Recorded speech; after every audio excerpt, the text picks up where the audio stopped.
আসন্ন লোকসভা নির্বাচনে বিজেপির মনোনীত প্রার্থী ছিল দেবাশিস ধর। তিনি শতাব্দী রায়ের প্রতিদ্বন্দ্বী হয়ে কাজ করতেন।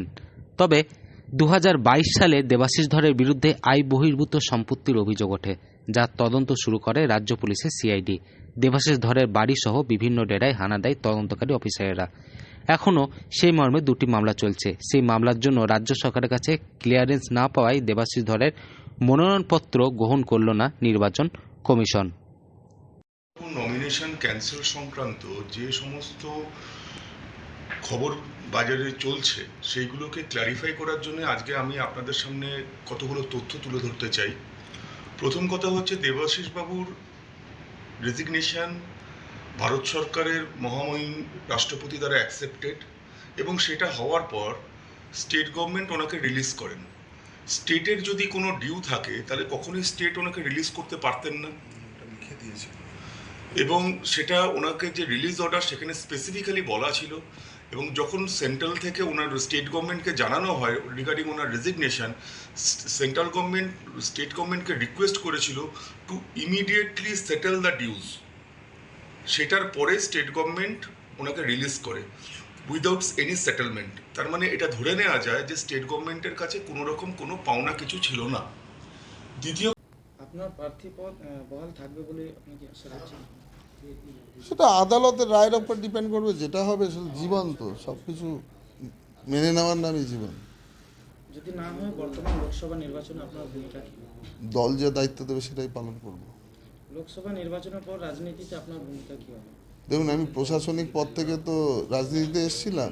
আমি ওটাতে অনেক বেশি দক্ষ, বা পলিসি মেকিংয়ে যদি আমি দল আমাকে রাখে, সেই সুযোগ দেয়, আমি সেটাতে অনেক বেশি স্বাচ্ছন্দ্য অনুভব করব।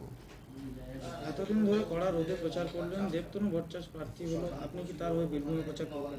দল বললে নিশ্চয়ই করব। আর এরপরেই প্রাক্তন আইপিএস অফিসার এবং ভারতীয় জনতা পার্টির মনোনীত প্রার্থী দেবাশিস ধর সাংবাদিক সম্মেলন করেন। তিনি বলেন, সবকিছু মেনে নেওয়ার নামই জীবন। তবে লোকসভা নির্বাচনে দল যে দায়িত্ব দেবে সেই দায়িত্ব তিনি পালন করবেন। যেহেতু তিনি প্রশাসনিক কর্মকর্তা থেকে রাজনীতিতে যোগদান করেছেন, তাই দল যদি তাকে পলিসি মেকিংয়ের জন্য রাখেন তাহলে তিনি আরও উপকৃত হবেন। দ্বিতীয় কথা হচ্ছে যে যখন ওনাকে এই নো ডিউজ সার্টিফিকেট নিয়ে ডিএম সাহেবের সামনে আমরা হিয়ারিংয়ে যাই, সেখানে ওনারা আমাদেরকে একটা ক্লারিফিকেশন দেখায়, যেটা 2015 সালে দিল্লি হাইকোর্টের একটা রায়ের ওপর ভিত্তি করে ওনারা বলেন যে নো ডিউজ সার্টিফিকেটটা হচ্ছে একটা সাবস্টেনশিয়াল ডিফেক্ট।